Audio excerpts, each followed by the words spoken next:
invite chỉ về lấy với cô lệ giải chú topic về một tắc mấy cái rồi xây đó là mai rồi chú hay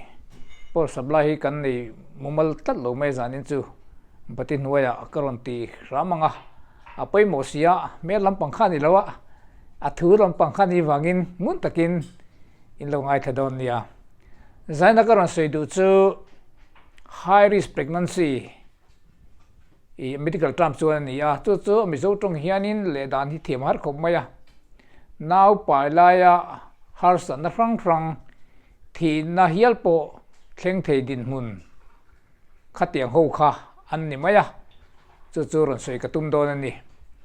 te chuan hei khovel ram chang ka te chuan in nu nau chung thi hi an tlem to khop maya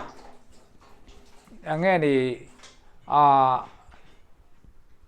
nuai khata hianin nge ni pakhat po ting lo te anom nual to ani za deu thoi hi ramchang ka de chuanin an dam to tho ani amar chu ram thin khata te ro chuanin thi hian la tam viu maya anti nan South Sudan kan tiang te phei chu now piang nuai khat zel nga hianin mi sang khat zani le engani som ni le pathum ve lang te hi thianga ngai an la ni India ma hianin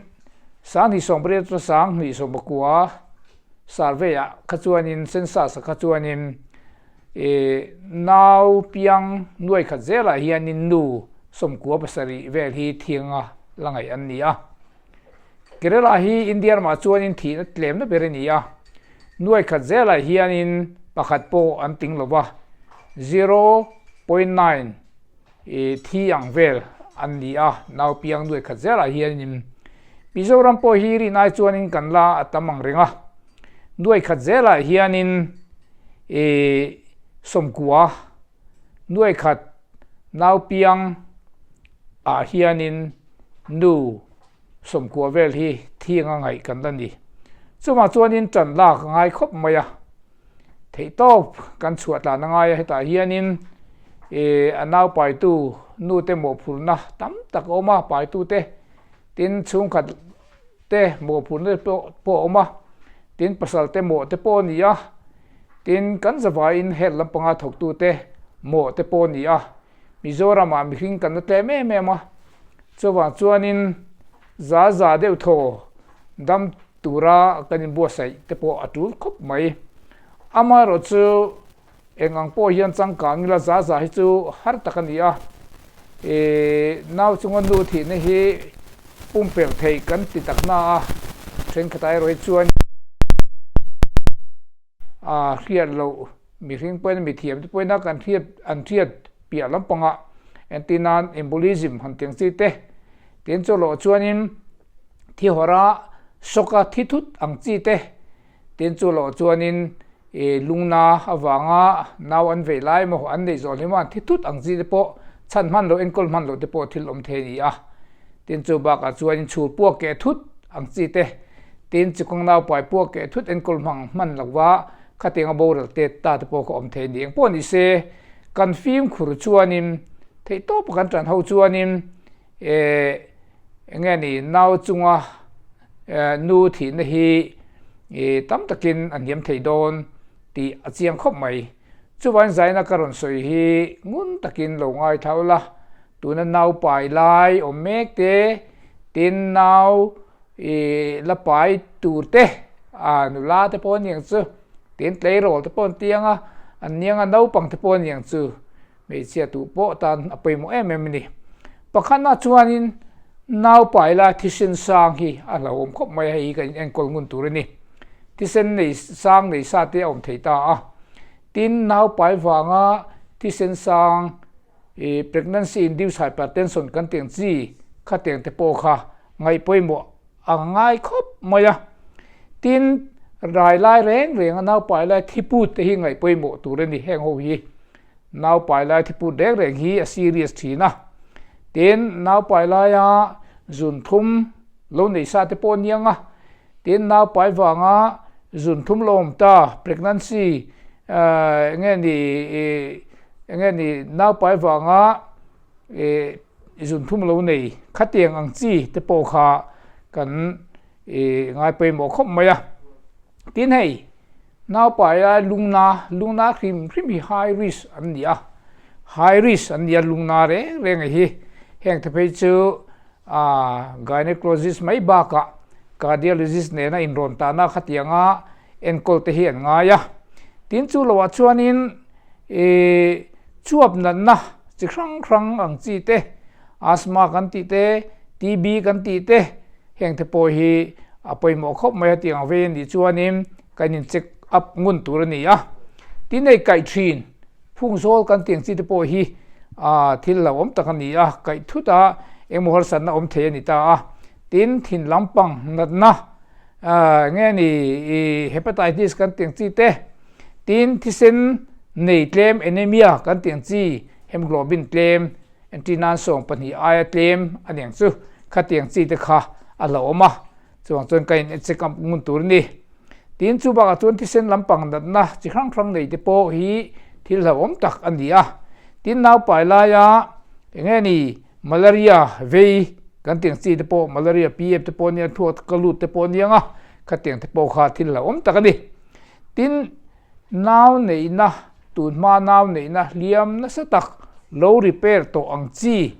khatiang chi te po kha thil la om tak ania te bel le ang ti te po kha thil la om ni wangem khang kha film khur te kha ngai em a tin naute pakhat ai tampai multiple pregnancy kan tia naw pani te poni thea pathum poni thea khatiang ang chi te po kha high risk ani vek ani tin hei thau lu tuk kan ti obese kan ti hei thau lu tuk ho hi high risk ani boka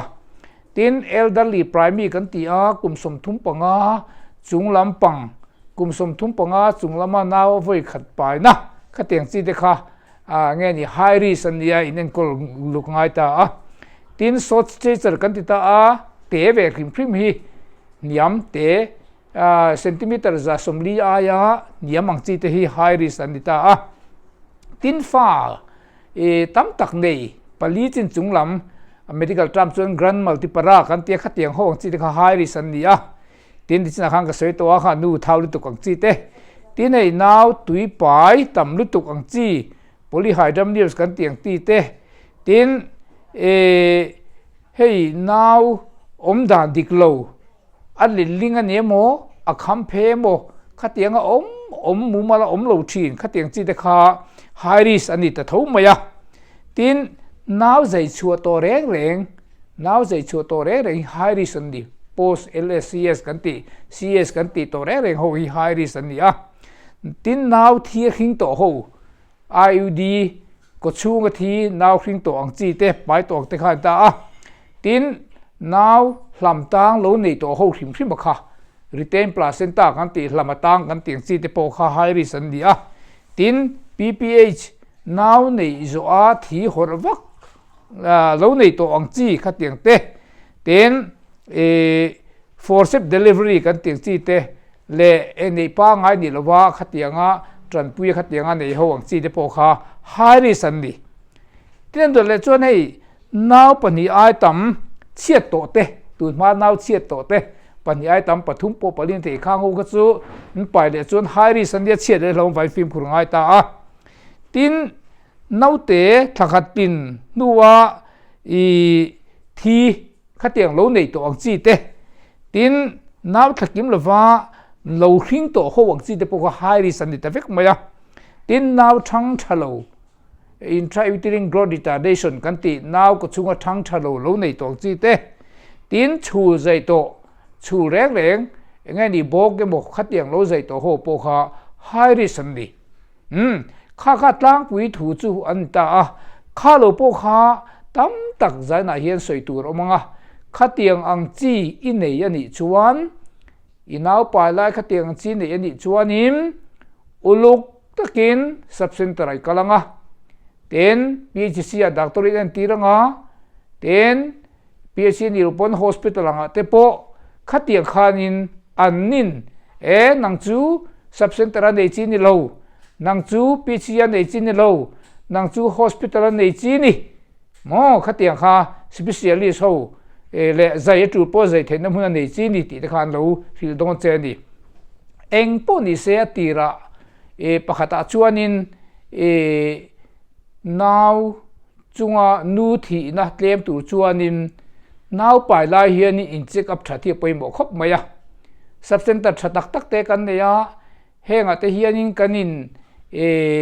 anti ri poimo khop maya vaccine lak tur te tin iron te folic acid te thonin sema calcium ten sema tiang chuanin khang ho te kha atha em maya khang kha kalngun anga ni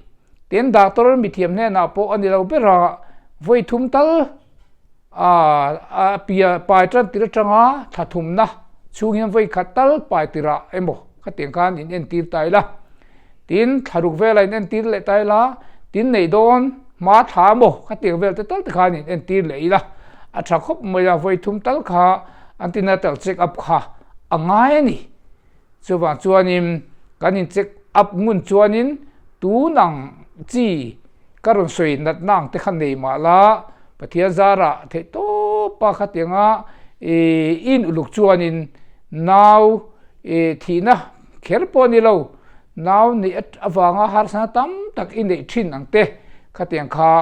pumpel thei do ni ti hi zana hianin karon soi du ni ti chuan nakina chuanin hemi maternal mortality nu naw chunga thi chan ang chi tam tak chu nakina athan pain kalar soinga khang ho kha poi mo em wangin zana hianin hun chep takara ti maila hei engpo ni thalo maila mel min mu theya ka thu soi khan phia the wangin pitam taktan achul ka ti wangin zana hian karon soi len de le in zwain ni man nuam ve kule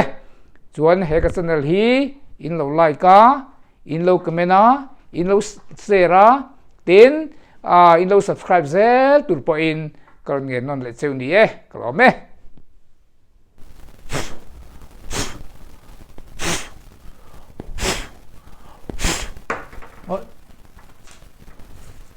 tin kada de don sin